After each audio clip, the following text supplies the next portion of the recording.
Hola, soy Estefanía Pozo, directora de Buenos Aires Herald, y los invito a ver esta conversación entre Leandro Sicarelli y Milagro Gismondi sobre los desafíos que tiene la economía argentina después del 10 de diciembre. Este evento lo organizamos de manera conjunta entre Buenos Aires Herald y La Maquinita. Espero que lo disfruten. Y agradecemos a La Maqui por habernos invitado a participar de este evento, que es Máquina de Ideas, que la verdad es que nos parece una conversación fundamental, y en esta edición en particular, me presento antes para quienes no saben quién soy. Mi nombre es Estefanía Pozo, soy periodista especializada en economía y finanzas, dirijo el Buenos Aires Herald, que es un diario histórico que se escribe en inglés sobre Argentina, y en particular los desafíos que nos gustan enfrentar como redacción es a contar las noticias de Argentina de una manera plural y siempre haciendo honor al derecho a la información de todas las personas, teniendo en cuenta justamente la diversidad de voces. Entonces nos invitaron a este Máquina de Ideas los chicos de La Maqui y dijimos sí, buenísimo, nos encanta poder tener algunas conversaciones, y en esa conversación dijimos, bueno, sobre qué hacemos, y por supuesto que en Argentina básicamente ser periodista de economía es como ser cronista de un conflicto territorial. No lo voy a llamar guerra, pero es más o menos, hay que ponerse el casco y hacerle frente a muchas noticias. Entonces dijimos, la verdad es que en esta coyuntura, por supuesto que a nivel electoral es uno de los temas principales. De hecho, se enfrentan en esta contienda el ministro de Economía y un economista que justamente hizo gran parte de su fama o su carrera en los medios hablando sobre economía, o sea que la economía es central. Entonces dijimos, bueno, ¿cuáles son los desafíos que nos vamos a encontrar después del 10 de diciembre?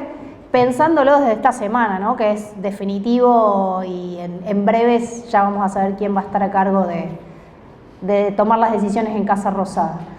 Así que en esta conversación dijimos a quién podemos invitar, y entonces dije, bueno, me parece que estamos en una época haciéndole honor además a esta idea del Herald, a este compromiso editorial del Herald de ampliar todo lo posible y encontrar toda esa información. Dijimos, bueno, invitemos a personas que tengan distintas miradas, distintas perspectivas analíticas, para ver cuáles son las preguntas con las que nos quedamos, o por lo menos cuáles son las cosas que estamos mirando para después del 10 de diciembre. Entonces, Leandro Sicarelli, ustedes seguramente lo conocerán, es el autor, el host, el presentador de un podcast, FMI, que juega con el fondo, porque es financiero, monetario e irreverente.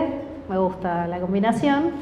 Y además es miembro del Centro de Economía Política Argentina.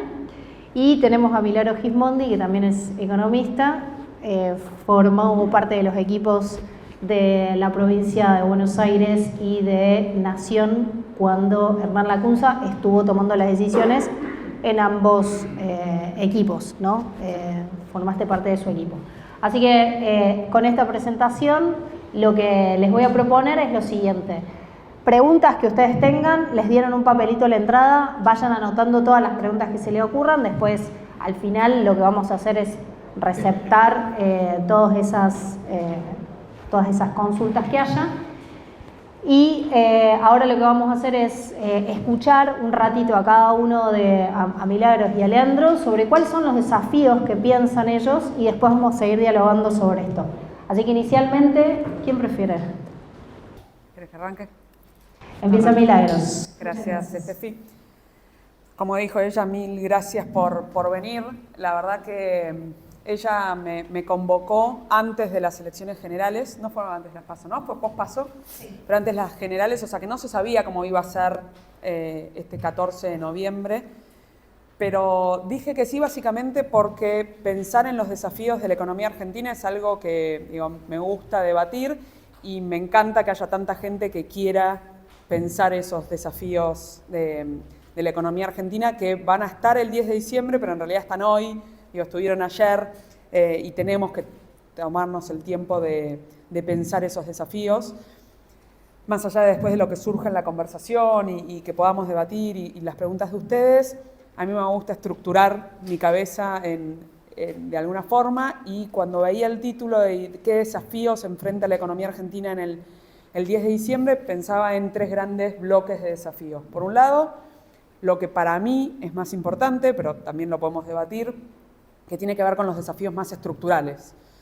Y tiene que ver con que en realidad, aunque estamos con cuánto cerró el dólar ayer y qué va a pasar mañana, la realidad es que hace 80 años que Argentina solamente 3 veces creció 5 años seguidos. O sea, somos un país muy, muy volátil, somos de los países más volátiles y de menor crecimiento, no solamente de la región, sino del mundo. Y eso, la inflación, ¿no? También de los últimos 80 años, solamente 13 años tuvimos inflación de menos del 5%. Todas obviedades, que por ahí no se las tengo que decir, pero que cuando uno analiza el resto del mundo, no funciona así. Entonces, claramente tenemos desafíos estructurales que para mí son los principales. ¿Por qué? Porque ahí tenemos que tratar de entre todos realmente, y por eso estas conversaciones sirven y mucho, pensar cómo vamos a hacer para que funcione distinto este país. Y ahí ya no es solamente la dirigencia política, es el periodismo, es la dirigencia empresarial, son los sindicatos. Tenemos que, y lograr esos consensos es mucho más difícil. Después hay desafíos más coyunturales, entonces seguramente hayan escuchado hablar de la bomba del Elix o no, de cómo salimos del cepo, la herencia de Massa ministro a Massa presidente si termina siendo, o a Milei presidente si termina siendo. O sea, bien los desafíos que va a tener el próximo presidente el 10 de diciembre, que tienen que ver, por supuesto, con lo estructural, pero que es cómo administramos esta inflación que está corriendo a más del 200%, como síntoma. En realidad las causas son más fuertes. Y después, desafíos más específicos, que a mí me aburre un poquito más hablar, pero si quieren podemos hablar también, que son los inherentes a cada candidato. Obviamente, la economía política de cada candidato va a ser diferente. El Congreso para un Massa presidente va a ser mucho más amigable, tiene más fuerza en el Congreso que para un Milei presidente, y eso también va a cambiar y van a ser desafíos inherentes a los candidatos. A mi modo de ver, como que ese triángulo que me imagino yo con desafíos bien fuertes en la base de esto, ¿no? Los estructurales, que son los que creo que sí tenemos que pensar, está invertido. En las últimas semanas hablamos mucho más de los candidatos, alguito de la bomba del Elix. Hoy, por ejemplo, se habló si se iban a pagar o no los próximos vencimientos, y mucho menos de cómo volvemos a crecer, cómo generamos empleo, las exportaciones van a poder darse o no. Y no damos discusiones que a veces son difíciles, como, no se genera empleo, y entonces ahí empiezan las discusiones donde no nos ponemos de acuerdo, porque si decís algo de las leyes laborales, te dicen, bueno, querés una reforma laboral, flexibilización. Desde el otro lado, son las discusiones que generalmente, las de los cambios estructurales, que más se ideologizan, ¿no? Están quienes piensan que para exportar hay que también importar necesariamente, y hay quienes creen, no, hay que vivir con lo nuestro. Ahí es donde empiezan las diferencias más profundas. Y yo creo, y lo pienso, hasta hace pocos meses estuve trabajando en realidad en la posibilidad de un plan de gobierno desde otro espacio político que hoy ya está corrido de la contienda electoral, y para mí era el mayor desafío, no era el técnico, no era que si subíamos o no la tasa de interés el primer día. El verdadero desafío era ver si toda esta sociedad, estos dirigentes empresariales, políticos, sindicales y demás, entienden que funcionando así no vamos vamos a seguir repitiendo esto que termina con 40% de pobreza, ¿no? Este 40% de pobreza es reflejo de más de 80 años de no ponernos de acuerdo, o por ahí ponernos de acuerdo, pero a mi modo de ver, y ahí está para discutir, en recetas que hasta ahora no nos dieron solución. Entonces, de nuevo, si tengo que pensar, los desafíos grandes son los estructurales. Hay un desafío más inmediato de estabilización y un desafío que en realidad deja de ser relevante para la discusión a partir del lunes. Así que si quieren podemos discutir algo de cómo veo a uno u otro candidato, cómo lo vemos, pero vamos a gastar un poquito más de tiempo porque el lunes vamos a tener una incógnita menos. Por mi parte ya estoy en la introducción, Lea. Bueno, No, coincido bastante. Yo me hice unos machetes, pues. La coyuntura está tirana. Me anoté unas cosas. No, primero, gracias por la invitación. Un placer compartir acá. Están con la colega. Lo primero que voy a decir es que el título era algo así como desafíos a partir del 10 de diciembre. Y lo primero que pensaba cuando vi el nombre de la charla es, bueno, por fin una charla en Argentina donde podemos hablar del largo plazo, ¿no? Esto está funcionando muy mal. De verdad, hace bastante tiempo que no hablamos de 20 días vista, lo cual es un delirio y habla de en parte cómo viene funcionando la cosa. Hoy tuve una charla con una empresa y las preguntas eran, ¿qué va a pasar mañana? ¿Cómo mañana? Le digo, el domingo. No, mañana. Queremos saber mañana, pues tenemos un problema que tenemos... Desarmo el FCI, tenemos pongo liquidez, todo money market, ¿qué tenemos hago? todo en un money market, no sabemos qué va a pasar mañana. Digo, bueno, no sé qué va a pasar mañana. Lloverá, no sé, el clima es lo máximo que te puedo decir. Digo, no puede funcionar así. Bueno, las empresas están así. Ni que hablar lo que me contaron de cuando tuvieron que ir a comprar insumos. Digo, las cosas que están pasando es terrible. Y bueno, ¿por qué funciona la economía así? Bueno, porque perdió todo tipo de ancla. La economía argentina, yo sé que cuando uno dice ancla en general, son todos mal pensados en Argentina y ya empiezan a pensar en el tipo de cambio. Digo, claro, anclar el tipo... No, ni siquiera estamos hablando de un ancla nominal. Lo que le falta a la economía argentina es un ancla de tipo estructural. En algo que es un ancla estructural, yo siempre uso un ejemplo que es el mismo, digamos. Por ejemplo, la ley de convertibilidad podría funcionar como un ancla estructural. ¿Bien? Es algo que está ahí y que todos sabemos que esto no se va a terminar de desmadrar porque está eso. ¿Bien? Hoy la Argentina no tiene ningún tipo de ancla estructural porque no tiene programa económico, porque no tiene programa financiero, porque no tiene programa monetario, porque no tiene una autoridad monetaria independiente que sea creíble. ¿Cuál es el único ancla? Digo, porque la pregunta es, bueno, ¿y por qué no explotó ya? Y bueno, daría la sensación de que el único ancla es masa en términos políticos y que es un ancla que te sirve para llegar al 19 y ver el resultado de la elección y nada más, digamos. A partir del 20 en la Argentina va a haber que empezar a hacer una serie de cosas, muchas de ellas no son muy amenas para la política, por eso coincido totalmente con el diagnóstico de que, y me gustó cómo lo planteaste, yo lo vengo planteando medio parecido, en el sentido de decir, yo voy a votar a Massa y ojalá que gane y está buenísimo, pero digo, la duda que me queda es si él entiende que esto así no puede seguir un día más.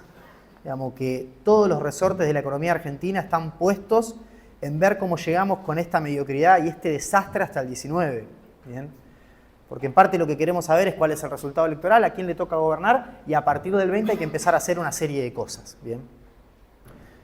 Punteo rápido, digo, no es que sea fácil, es muy difícil. De hecho, ella debe haber estado trabajando un montón con un montón de profesionales que de por dónde viene sé que trabajan muy bien y deben haber hecho un gran trabajo. Lamentablemente quedó en el camino, pero nunca se sabe. Sí. Nunca se hizo un plan económico para Argentina tan acabado para un no presidente. Bueno, eso es la tragicomedia en la que vivimos siempre. Pueden mandarlo igual. Sí, yo creo que lo van a recibir igual. No deja de ser un PDF. Es un bien público, sin duda. Bien, perfecto. Bueno, ¿qué son esta serie de cosas? En realidad hay dos grandes cosas para hacer. Porque a mí siempre me gusta diferenciar entre lo que es un programa económico y un plan de estabilización. Yo creo que Argentina tiene un problema de nominalidad muy serio. Digamos, la inflación es un problema en sí. Y el tipo de régimen inflacionario que tiene Argentina, voy a decir una obviedad, pero digo, es un régimen de inflación muy particular porque tiene la complejidad de que no se resuelve solo. ¿Bien? ¿Y por qué digo esto? En Estados Unidos viene un shock de petróleo y si no se desancla nada, el shock pasa y se resuelve solo. Bien, uno lo va a ver 12 meses porque la medición interanual, pero cuando ves la intermensual, pasa el shock y volvés a los niveles de inflación normal. Así es como funciona. Bueno, la inflación argentina no funciona así. La inflación argentina, cuando hay tanta nominalidad, es como endógena a sí misma. ¿Bien? La nominalidad cobra vida. Entonces, para la inflación hay que hacer algo puntual. ¿Bien? Podría ser un spot publicitario. Para la inflación, plan de estabilización. ¿Bien? Lo que hay que buscar ahí, ¿qué es un plan de estabilización? Bueno, es una especie de acuerdo nacional en donde lo que hacemos es corregir los precios relativos. ¿Bien? Buena parte de por qué esta macro no está funcionando es porque tenés todos los precios al revés. ¿Bien? Tenés el dólar acá, los salarios acá, las tarifas acá. Entonces hay que corregir el set de precios para corregir todos los incentivos de la economía y que esto pueda funcionar de una manera un poquito más normal. ¿Bien? Y la verdad que en general los planes de estabilización vienen con corrección de precios relativos, alguna especie de congelamiento, ¿bien? O sea, la onda es, vos tenés una foto que no te gusta, tenés todo desordenado, bueno, haz una cosa, ordená, sacá la foto, dejamos esa foto unos meses y después vemos cómo la vamos desarmando para volver a la normalidad. Eso lo que te permite es cambiar de régimen de inflación. Para estas inflaciones hay que hacer eso, ¿bien? Es una receta de un manual por ahí un poquito más heterodoxo en materia de planes de estabilización, pero no es ninguna locura, es lo que hicimos en los 80 y los resultados de corto plazo de hecho fueron muy buenos, es lo que hizo Israel, bueno, el ejemplo que ya deben haber escuchado en los medios, bueno, es eso, ¿bien? Pero eso no es todo, digamos, eso simplemente para atacar el fenómeno de nominalidad puntualmente. Aparte de eso hay que acompañarlo con un programa económico, ¿bien? Que podría funcionar, si se quiere, como un ancla estructural, como podría haber sido el programa con el fondo, ¿bien? Si el programa hubiese sido más sensato, si nuestros funcionarios en vez de ir de firmar A y hacer B, hubiesen ido más para el lado de A, por ahí algo se hubiese acomodado un poquito más. Pero bueno, en concreto, acompañado al plan de estabilización va a haber que tener un programa económico. Un programa económico, le podemos poner un montón de cosas, pero tiene que tener por lo menos una trayectoria fiscal, metas cuantitativas, digamos. Una cosa interesante de lo que nos deja el acuerdo con el fondo es que para los analistas, no es que por analistas, sino que cuando uno va a asesorar a una empresa o asesorar a un sindicato que tiene que tomar decisiones, al vos tener criterios cuantitativos, de alguna manera tenés un norte. Che, ¿y qué va a pasar dentro de 3 meses con tal cosa? Y decís, bueno, mirá, dado que la meta fiscal le falta tanto margen, yo creo que probablemente en los próximos meses veamos un poquito de retracción del gasto. Bueno, cuando una economía tiene esos parámetros es más fácil proyectar y es más fácil para las empresas tomar decisiones, para los sindicatos negociar paritaria. Digo, por eso, como ancla estructural, Argentina lo que tiene que armar es un bendito programa económico, con un programa fiscal, un programa monetario que se encargue de conseguir las fuentes de financiamiento. Básicamente el programa monetario hoy es dejar de emitir. Un programa fiscal que tiene que ser y llegar al equilibrio lo antes posible, el equilibrio fiscal. Si hay superávit fiscal a mediados de 2024, mejor aún. Y un programa financiero que te permita financiar ese programa fiscal, que si está bien hecho no va a requerir mucho financiamiento. Eventualmente ahí podremos avanzar en hacer algo con las LELIC, que para mí tampoco lo podemos discutir. Para mí las LELIC no son una bomba y no creo que haya que hacer mucho. En tanto y en cuanto vos hagas todo lo demás deberes, buena parte se te soluciona solo y otra parte podés hacer algo. Y finalmente en lo financiero, la pata externa, ¿no? Porque ahí sí tenés un problema de financiamiento, tenés un problema porque tenés que pagarle al Fondo Monetario, queda el último tramo, la verdad no es nada grave, pero a como estás hoy, menos 10 de reservas netas, la verdad que cualquier cosa es grave.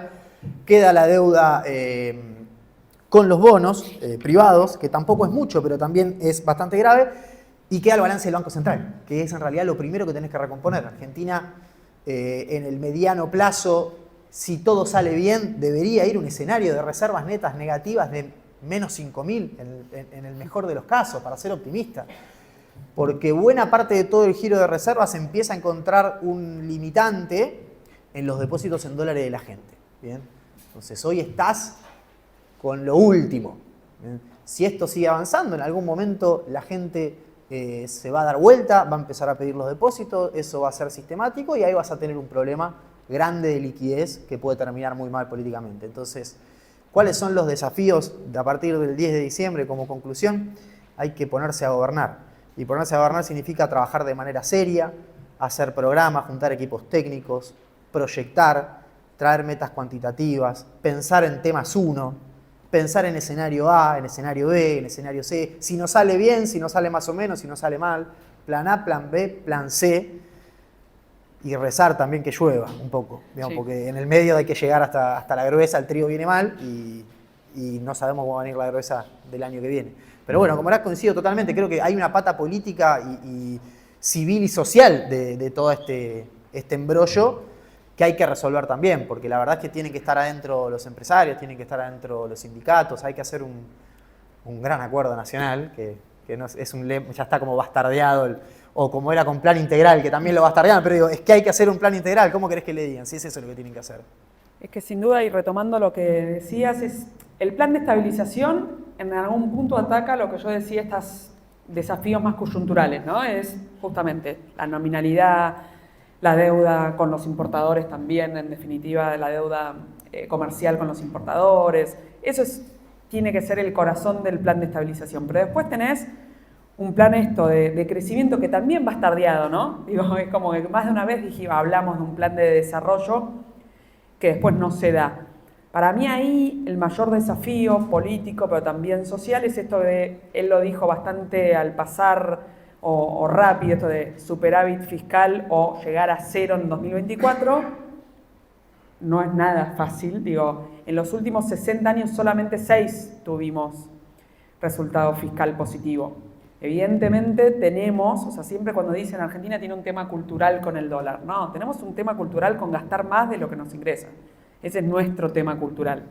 Y con eso entonces arrastramos un montón de problemas, pero tal cual, yo creo que lo que se empieza a ver a partir de la semana que viene es ver si hay conciencia de estos problemas o no, ¿no? Digo, es entendible la economía de los últimos 2 meses, siendo ministro y candidato y demás, es hasta entendible. Después podemos justificar o no algunas medidas, pero es entendible. Ahora, post del 20, yo espero lo mismo que él y celebro que estemos esperando lo mismo, porque realmente, digo, si no vamos a volver a esto de, no sé, llegar a las elecciones de medio término. Y si llegar a las elecciones de medio término te pueden incluso alcanzar, o sea, si solamente hacemos un plan de estabilización, puede llegar a alcanzar para bajar algo la inflación. Pero para volver, ¿qué? A un 6, 7% mensual, 5%, eso no te baja la pobreza, digo, eso no baja en serio o no mejora en serio la calidad de vida, no te mete en un sendero de crecimiento, no incentiva inversiones.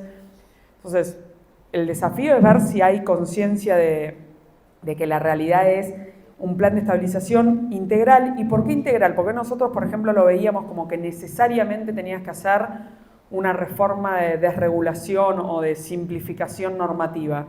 Porque nosotros entendíamos que también hay un costo argentino que no es solamente el tributario. Entonces, y que si vos das la señal de sí, bajo el déficit fiscal el año que viene, ¿no? Porque sigo ajustando ciertas cosas y demás, pero no doy la señal de que entendí que tenemos que funcionar distinto y que todos entendemos que tenemos que funcionar distinto. Y por eso también meto a los empresarios con entender que no hay que ir a pedir tu propio dólar, ¿no? Que ahí empieza, que es primero el huevo o la gallina, ¿no? Digo, ¿por qué los empresarios piden? Porque ya hay 18, bueno, yo quiero el número 19 y quiero el dólar limón. Digo, y así cada uno de nosotros lo va a ir pidiendo. Digo, si no entendemos que necesitamos una macroordenada, que con una macroordenada hay muchas chances de crecer, pero si no, es más complicado. El desafío yo lo veo muy fuerte por esto, porque va a ser otro nuevo plan llegar. Y en ese plan llegar, va quedando gente afuera indefectiblemente. Pensaba mientras los escuchaba que hay una cara doble de la política económica, que es justamente política, ¿no? Y hay mucha dificultad, y lo estamos viendo particularmente en esta coyuntura electoral, que el sistema político argentino parece no haber encontrado estos acuerdos y que eso generó mucha frustración y se tradujo en una candidatura específica que desafía la convivencia democrática en Argentina, porque, bueno, tiene algunas propuestas más allá de lo económico, desde lo, diríamos, simbólico, lo cultural y lo en materia de derechos, muy desafiante, ¿no? Y que expresa un poco esta molestia. ¿Coinciden con este análisis? ¿Les parece que no? ¿Y qué les pasa a ustedes o qué les pasó desde sus propios espacios políticos en esta imposibilidad de diálogo de distintos sectores que por ahí a nivel personal hay buenas ondas, pero a nivel institucional se hace muy complejo? A ver, si el candidato no era Massa, lo votaba la red, así que no, yo lo dije en el podcast, creo, abiertamente. Pasa que, bueno, después apareció Sergio y... ¿Y a Bullrich, por sí o por no? En un balotaje, por sí o por no. Por sí o por no, a Bullrich. O sea, digamos... Entonces... y en un balotaje, sí, muy probablemente hubiese terminado votando a Bullrich. Sí, ya me había hecho la idea, de hecho. A ver... Dice decir algo sí, que no quería decir. no, más allá de eso, pensaba en lo anterior, digo, más allá de lo social o lo político, digo, en lo económico, digo, la verdad que rompe las reglas del juego. Rompe todas las reglas del juego porque pone la pelota tan arriba, puntualmente con el proyecto de dolarización, por ejemplo, que destruye todo tipo de ancla, llamémosle en el sentido más light de la palabra, porque ancla no hay, Pero digo, si vos tenías alguna especie de posibilidad de construir un relato de que después de las elecciones empezabas a trabajar de manera seria con un equipo económico, a ordenar esto y la convergencia y que el plan integral y que no sé, y que qué sé yo, cuando el candidato opositor lo que propone es una dolarización, cuando literal el Banco Central tiene menos 10.000 millones de dólares de reserva y estamos hablando de qué vamos a hacer con 10 puntos del PBI que tenemos en LELIX, digamos, eso es, y en la propuesta del tipo es dolarizar, digamos, es explosivo. Entonces eso es lo que hizo durante todo este proceso, es quitar todo tipo de anclas. Si quedaba alguna mínima esperanza de que en algún momento algún argentino razone y diga 1.100 pesos el dólar es un delirio, si quedaba algún tipo de duda de eso, el candidato opositor, con la campaña que hizo, la despejó. Y eso complicó mucho las cosas. La verdad que fue complejo. Y con esto no le echo ni la culpa de nada. Digo, entiendo al argentino que pagó 1.100 pesos un dólar, por más que hoy se haya, no debe estar acá, pues se suicidó, pero digo, más allá de eso, porque mañana puede estar mucho más caro y porque para hacer lo que el candidato quiere hacer, los precios relativos tienen que correr muchísimo. ¿Bien? Y de vuelta, si querés un poco más desde la perspectiva política y como autocrítica, digo, esto no es culpa de Milei. La verdad es que en cualquier país de ingreso medio como Argentina, un tipo que propone dolarizar la economía en la situación en la que está Argentina, tendríamos que estar todos riéndonos de él, tendría que haber sacado 3% y hubiese sido un chiste que no quedó. Digo, la verdad es que con este desastre que hicimos los últimos 4 años, caló hondo el discurso. Y la verdad es que hoy el tipo te dice, mira, voy a dolarizar sin dólar, esto va a ser un desastre. ¿Y qué le podés decir del otro lado? No, defendamos el peso. ¿Qué peso? Es muy difícil. Entonces, sí, creo que hubiese sido mucho más ameno, mucho más centrado volver a discutir un proyecto de país por ahí con Juntos por el Cambio. Pero bueno, hay que respetar el voto de la gente. Si evidentemente el castigo por haber hecho un mal gobierno los 4 años estos y una mala oposición los 4 años estos Juntos por el Cambio, la gente votó esto y es lo que corresponde. Pero sí, complejizó mucho. La verdad que te las paso y las generales, de alguna manera estuvimos un poquito más calmos, pero la prepaso y los días posteriores a la elección, muy complejo, porque aparte, buena parte de lo que estamos diciendo es, el modelo está absolutamente agotado. Entonces llega un Banco Central totalmente desgastado, sin ningún tipo de poder de fuego, un tesoro quebrado, y en ese contexto tenés que salir a intervenir el dólar blue, los dólares paralelos, buscar financiamiento, el déficit se te agranda, porque encima cuando empezaste a corregir un poquito el gasto, que por la fórmula se corrige solo, te baja 70 puntos nominalmente la recaudación de derechos de exportación porque tenés la sequía más grande de la historia. Es difícil, la verdad que es difícil. Cuando aflojó un poco empezaron a aparecer los errores no forzados, porque la campaña y los 2 meses de elección, que hay que ganar la elección. Entonces, bueno, es una conjunción de cosas que naturalmente van a salir mal. Como bien decía ella, lo podemos tolerar hasta el 20, el ancla está hasta el 20 y creo que la sociedad en parte votó considerando de que es hasta el 20. Si el 21 es feriado, no, el 20 es feriado, perdón, si el 21 no vemos una señal clara hacia dónde vamos a ir y ese horizonte al que queremos ir es un horizonte de cambio, de ordenamiento macroeconómico, de pautas claras, de metas cuantitativas y demás, repito, si no es eso, insisto, otra cosa que ella dijo, por ahí llegás a la elección, coincido totalmente, por ejemplo, una cosa que va a pasar, gana Massa el 21, los bancos empiezan a prestarle de vuelta al Tesoro. Y ya empezó de vuelta la rueda. Che, pero el déficit tal vez no hace falta bajarlo si volvemos a conseguir el financiamiento. Entonces, ese desafío va a estar. O sea, acá lo que hay que conseguir es un equipo económico y voluntad política para hacer los cambios que hay que hacer. Y repito, algunos son dolorosos y en términos políticos son muy costosos. Cuando decimos nosotros corrección de precio relativo, la verdad que en la corrección de precio relativo hay una devaluación. La verdad que, y ni siquiera chica.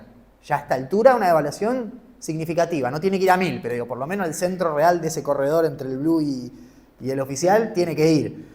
Entonces, bueno, hay políticos dispuestos a hacer eso. Hay un equipo económico para hacer un programa que evite que esa devaluación genere muchísimo más daño. Están los equipos técnicos, está ese programa. Bueno, lo sabremos el 21, pero no hay mucho más tiempo. Sí, y en línea con lo que preguntabas, es cierto, no sé si lo volví a aprender, ahí está.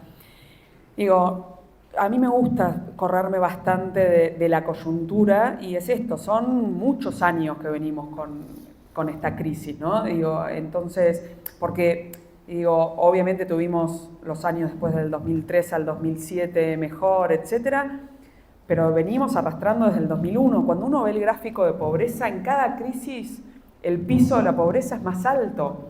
Entonces, también es respuesta a eso, no es respuesta solamente, porque vos decías los últimos 4 años, que digo, yo me divierto un rato hablando de, no me divierto, ¿no? Pero digo, podría estar un rato hablando de los errores de estos últimos 4 años, pero me parece que más que eso, o sea, venimos con una economía que hace muchísimos años acumula estas distorsiones.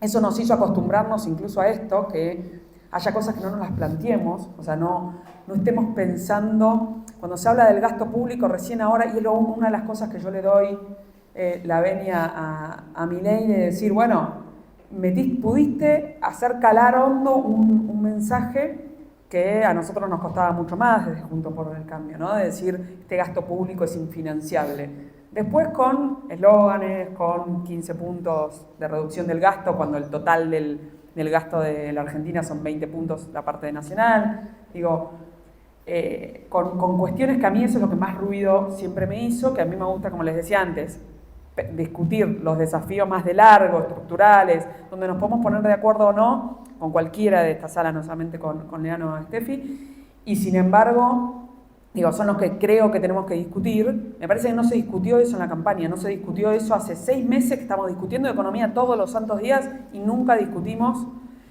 si realmente se puede seguir con la lógica de vivir con lo nuestro o no. Digo, no se discutió, salvo revoleo de eslóganes, si podemos seguir con estas mismas leyes laborales cuando más de la mitad hoy por hoy de lo que es la fuerza laboral son independientes o son informales. Digo, me parece que ahí, más allá de la ideología de cada uno, tenemos que discutirlo. Discutirlo no es, che, hay que ir por esto, pero tenemos que poder hablar los temas. Para mí es una sociedad bastante adolescente, sociedad, políticos, de nuevo, nos metemos todos en eso, muy adolescente donde hay temas que son tabú. Digo, y me parece que no, a mí lo que más, si vos querés, me dolió del proceso electoral es que no se habló de casi ningún tema en términos adultos, ¿no? Digo, no hablamos en esos términos. Y eso se va a complicar para cualquiera de los dos candidatos. Me parece que va a ser un desafío para cualquiera de los dos candidatos el 20 de noviembre, ¿no? Digo, en realidad el 20 feriado, 21, pero empieza a ser, porque va a tener que empezar a decir verdades, y fue una campaña donde no se habló de verdades. Los llevo al terreno, los sigo dejando en el terreno político y después quiero hablar sobre el 21, esas señales que vos decías, el 21 tiene que pasar algo, pero eso se lo voy a preguntar después, a Refantino.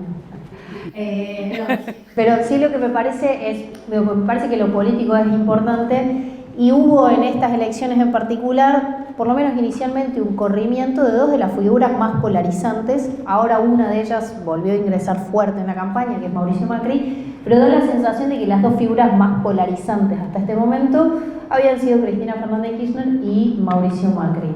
¿Les da la sensación de que un desafío también es poder construir liderazgos que de alguna manera superen no sus espacios políticos, pero sí esos liderazgos que son completamente polarizantes y que lo que puede llegar a permitir es generar algún tipo de puente? ¿Hay ahí algo que vean ustedes en la política también vinculado a cómo dialogamos con esas figuras que son fuertes?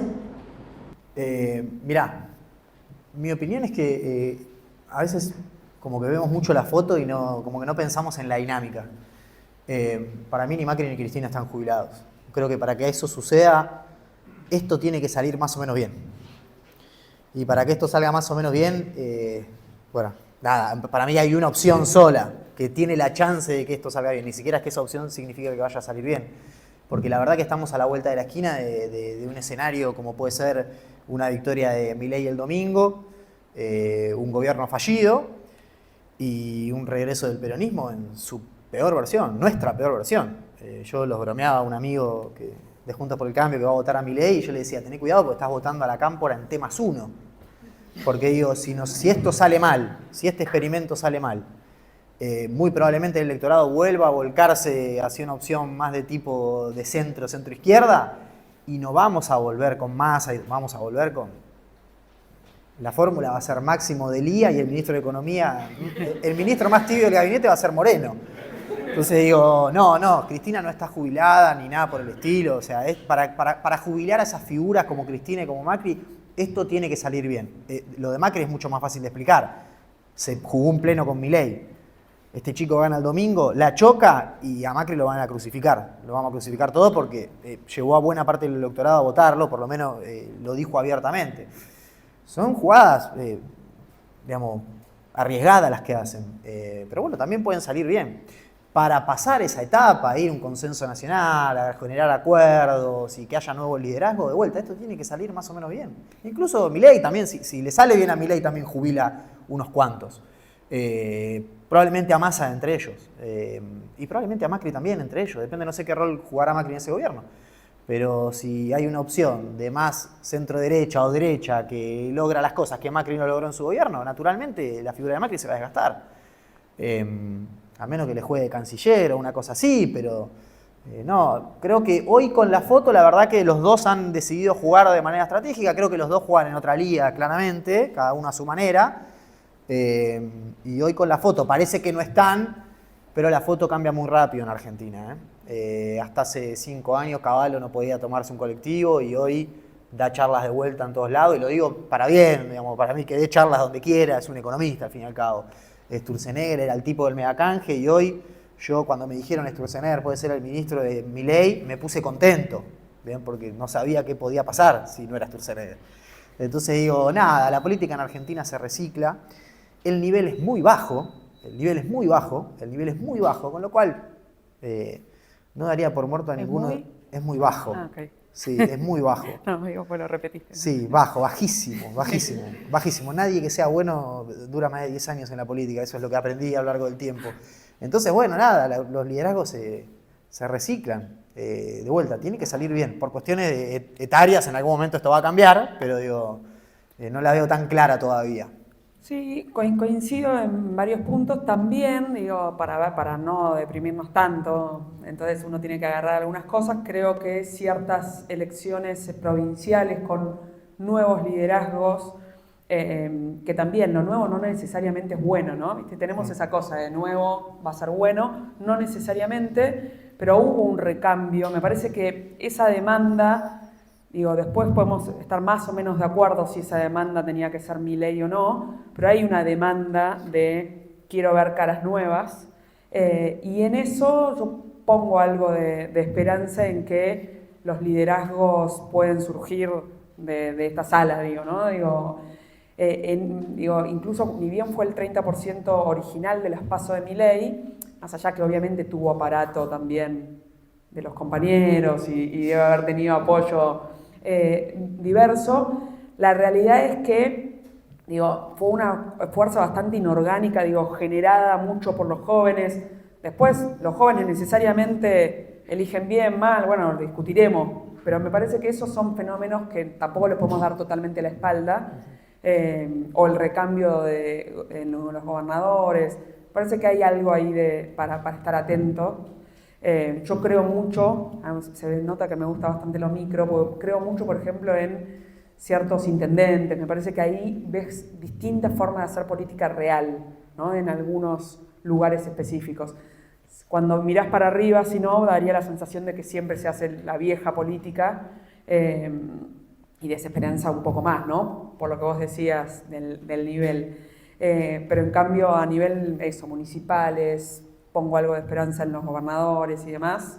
Bueno, veamos si no se puede construir. Lo que sí creo que también dejó esta elección y ciertos eslóganes que se dijeron es la construcción es colectiva, digo, y por eso también estoy acá y podía ser con alguien que discuta 100%, en realidad me pusieron con alguien que no discuto nada. Ahora discutimos, pero si aún querés, discutiendo, ponemos un tema polémico perfecto. de fútbol. Sí. Pero aún discutiendo me parece que siempre va a enriquecer, y la mirada, digo, del Buenos Aires plural que decía hoy Steffi, todo para mí tiene que estar. Digo, tenemos que colectivamente crear algo. Digo, no existe, digo, en un edificio tenés una junta de vecinos que los que se ponen de acuerdo. Entonces, esa es la construcción colectiva.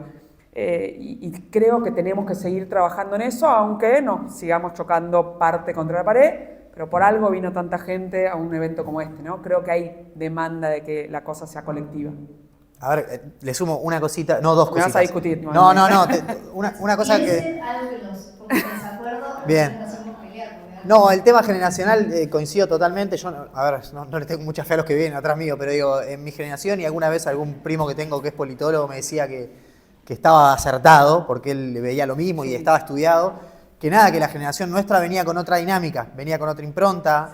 Nada, yo recién mencioné que tengo amigos libertarios que no sé qué me dijeron, tengo amigos del PRO, y sí, hay un hilo de esperanza en eso, creo.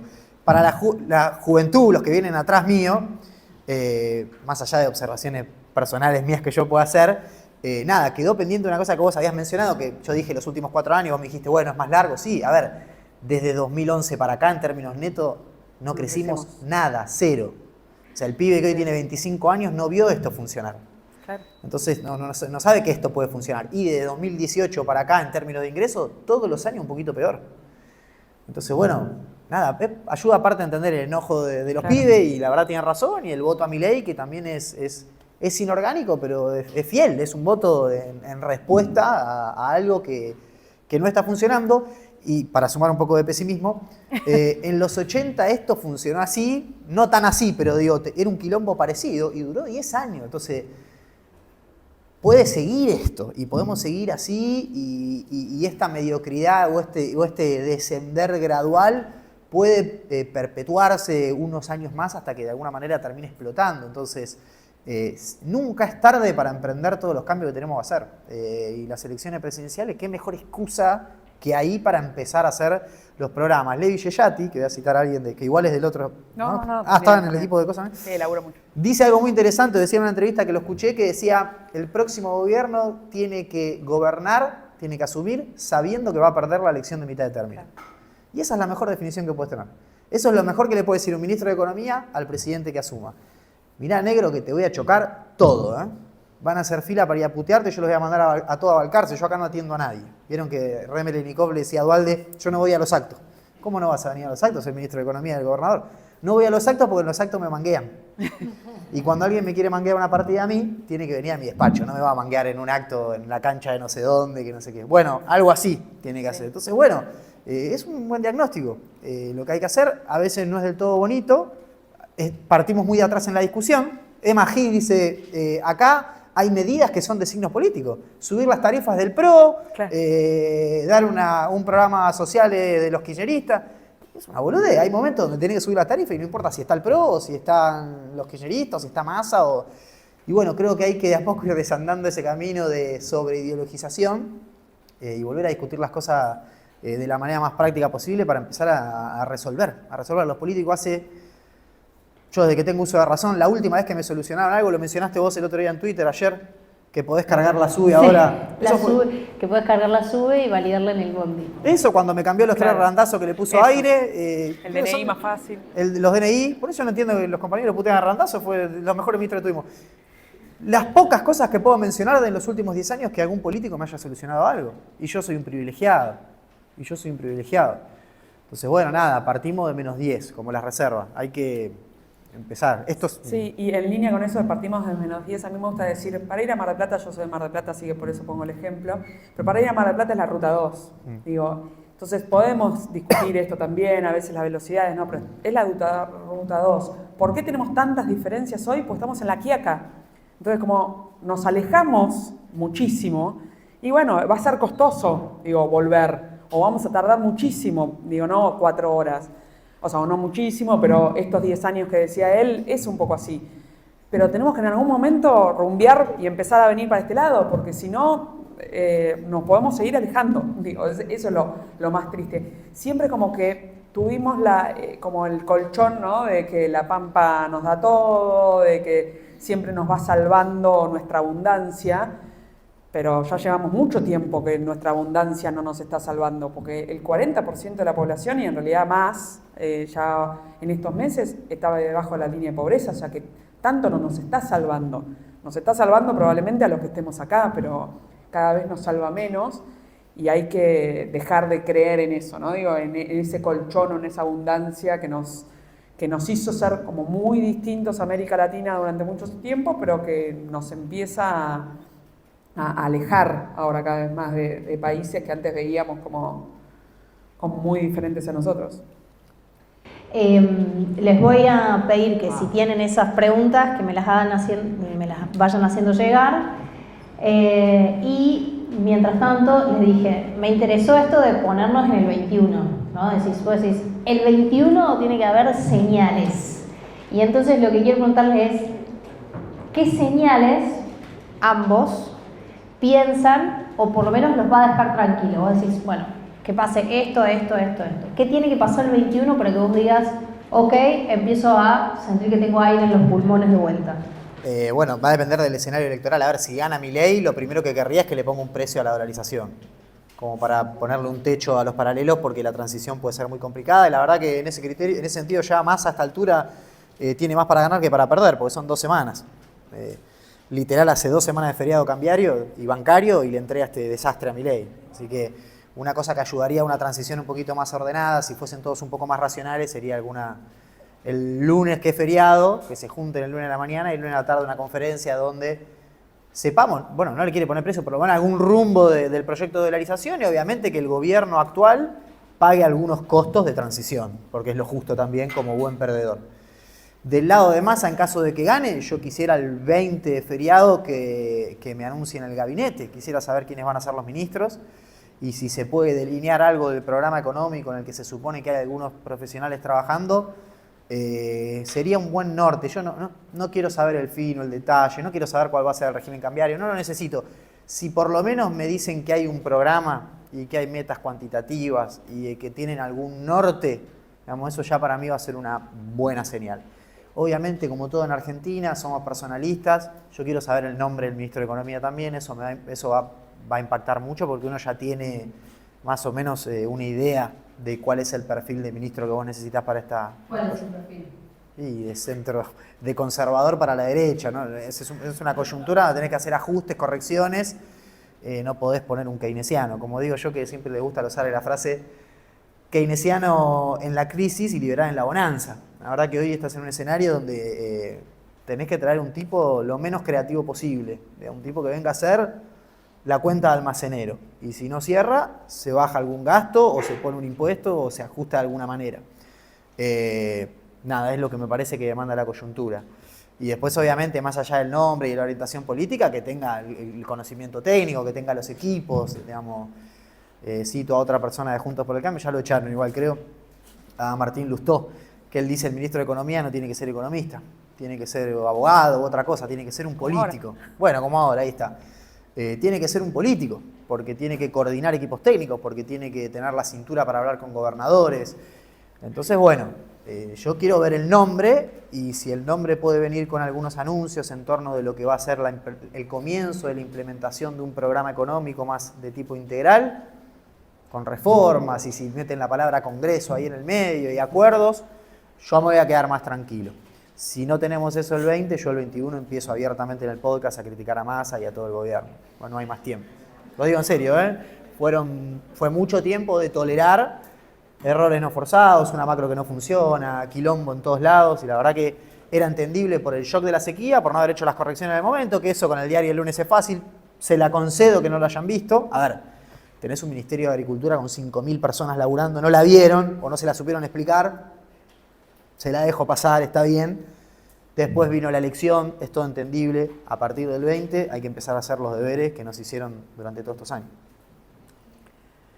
Sí, en esa línea, aunque yo soy un poco más pesimista porque no le creo demasiado a ninguno de los dos candidatos, entonces más que señales, no es solamente el 20 o el 21, ¿no? Es las primeras semanas.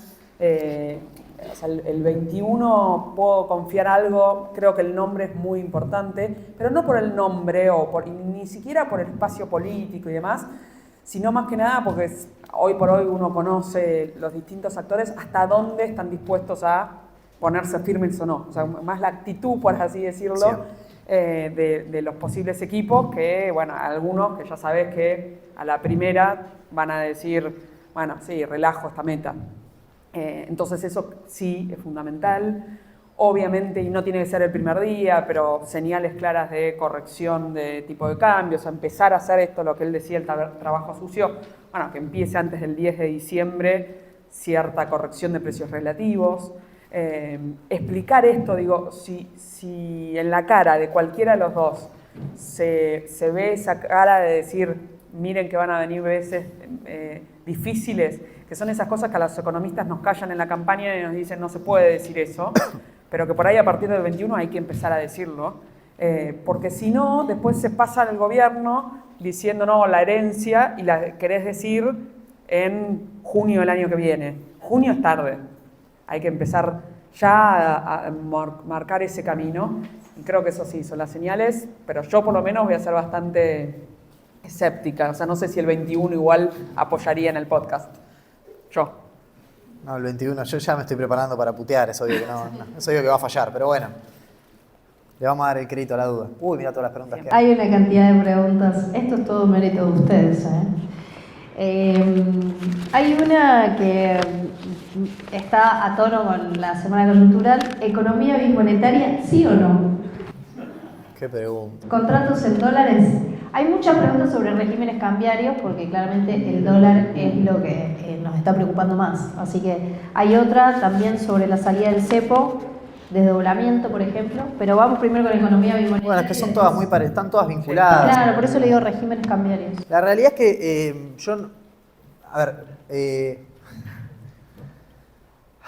en el estado en el que está la demanda de pesos, el bimonetarismo puede terminar muy mal.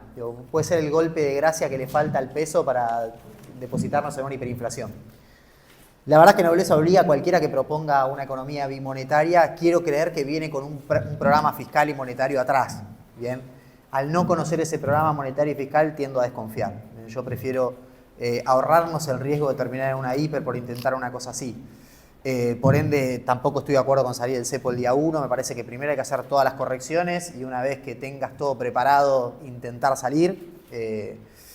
Y después, ¿qué nos quedaba? Y desdoblamiento, le voy a decir a todo que no, desdoblamiento no, tampoco es algo que me guste.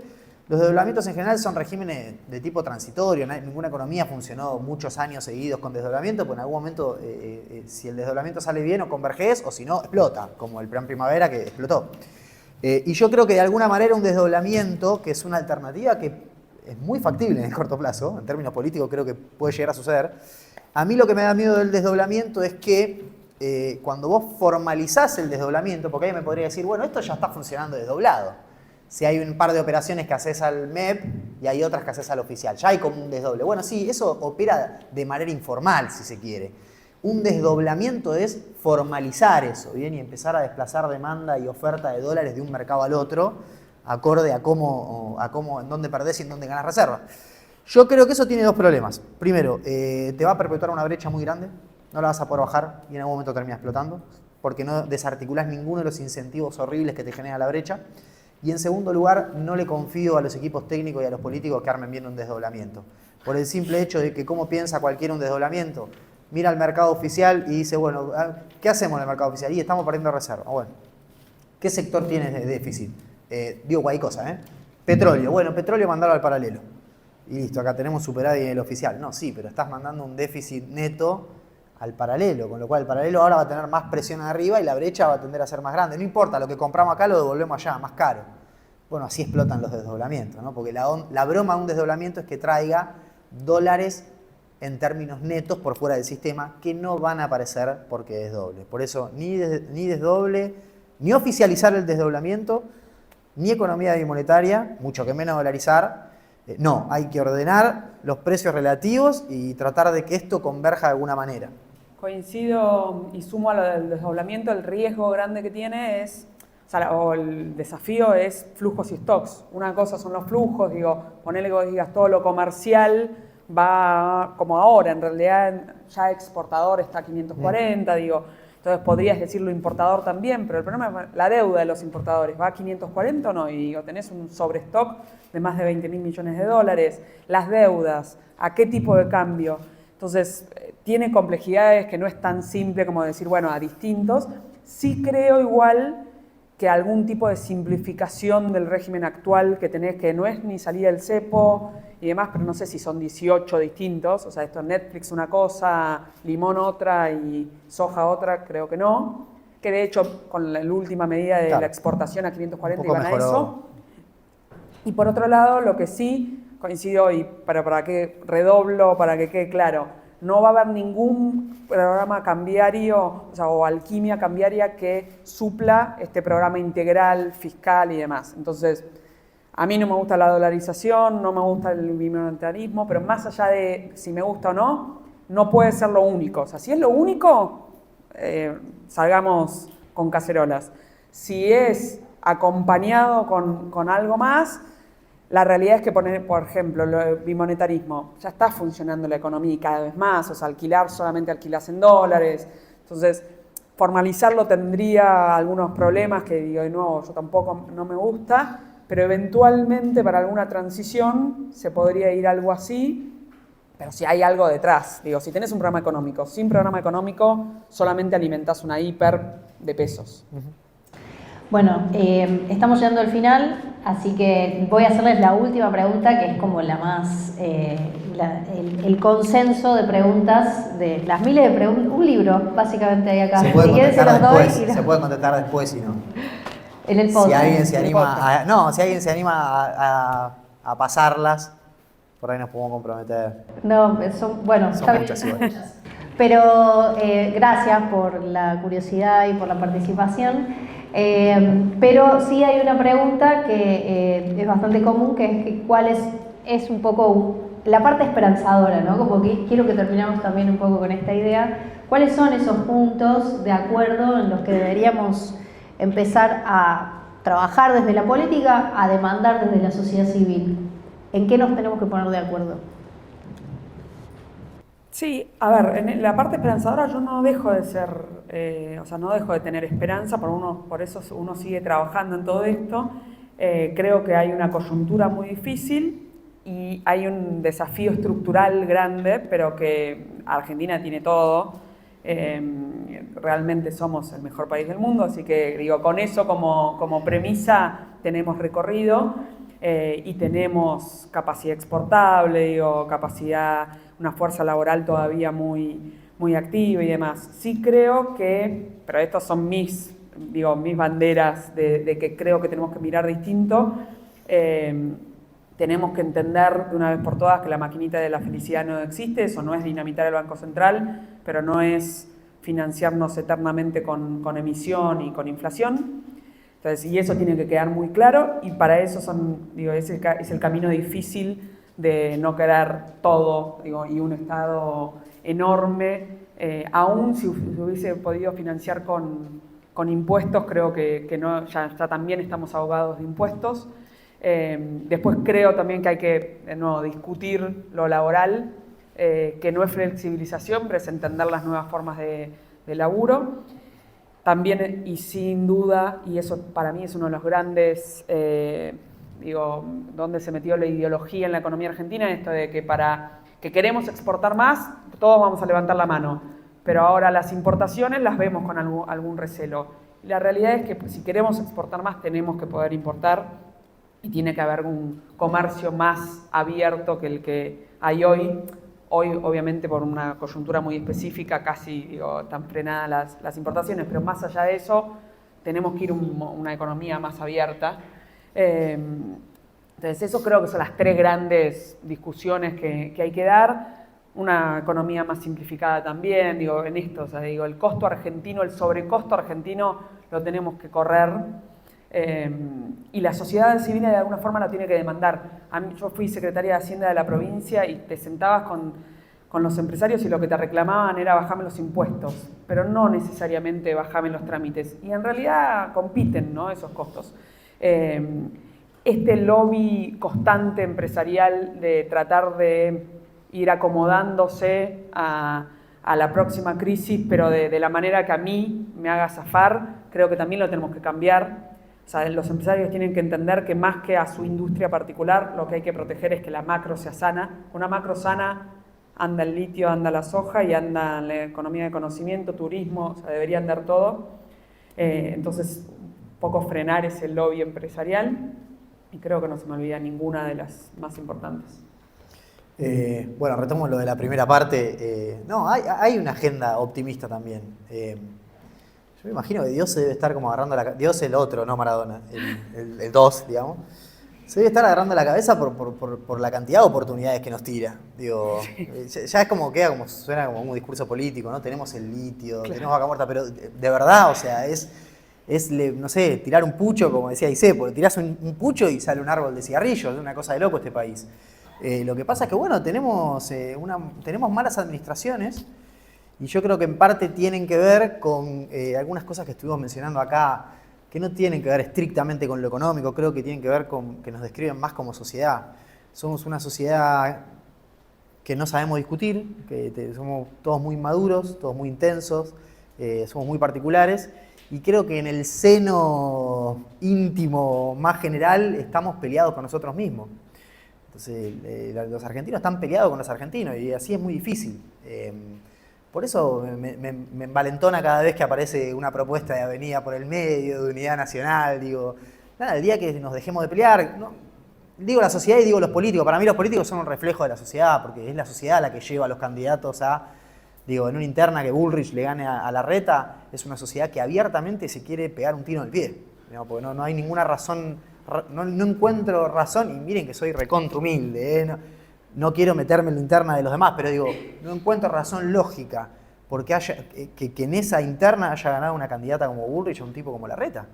Entonces digo, no, bueno, evidentemente la gente premia, los argentinos estamos premiando ese tipo de conductas y después salen las cosas como salen. Entonces creo que, nada, tenemos un problema más profundo. Estaría bueno que ahora que termine el proceso electoral todos bajemos un cambio, podamos volver a discutir las cosas de manera más sensata, de manera más seria, más profesional y más honesta. Y una vez que hagamos eso, generando 10, yo tengo un tío que lo cargamos con mi primo porque siempre que nos juntamos toma una copa y empieza con el pacto de la Moncloa. Pero bueno, mi primo lo carga y yo le digo, pero en última instancia termina teniendo razón, porque lo que necesitamos es ponernos de acuerdo en 10, 12 cosas que no tocamos por 20 años. Y yo creo que si logramos eso, hay una vía de optimismo para que esto empiece a funcionar un poquito mejor. De vuelta, coincido, no se va a solucionar de acá a un año, de acá a 5, por ahí de acá a 10. Pero digo, si nosotros podemos mostrar que nos ponemos más o menos de acuerdo, que hay cosas que no se tocan, que se generan políticas de Estado y que algunas cositas en el margen van mejorando de a poco y mejoran de manera sostenible, y bueno, ¿cómo que no se puede ser optimista con Argentina? Yo tengo una imagen mental un poco naif, pero que es que estemos todos los argentinos como estuvimos en el penal de Montiel, pero con esas ganas, ¿no? Que todos medio nos inclinamos para un lado, digo, que acompañamos, aunque él lo ejecutó, con algo de lo económico. Es bastante naif, pero ojalá algún día se dé. Bueno, coincido. Bueno, por más penales de Montiel, entonces. Hemos llegado al final de esta conversación. Muchas gracias por haber venido. Hay birritas y cosas para tomar.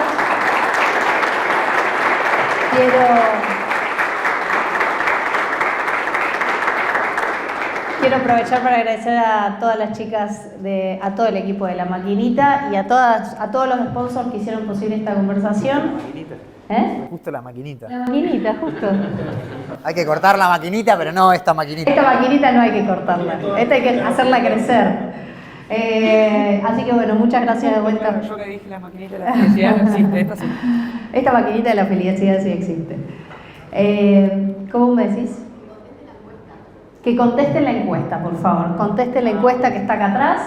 Ahora sí, muchas gracias, birrita, y vamos a Argentina todavía. Quedan muchas tareas después de esta charla de consensos que construir y mucho para pensar. Espero que lo hayan disfrutado mucho. Esto fue Máquina de Ideas, una asociación entre Buenos Aires Herald y La Maquinita. Gracias por haber visto.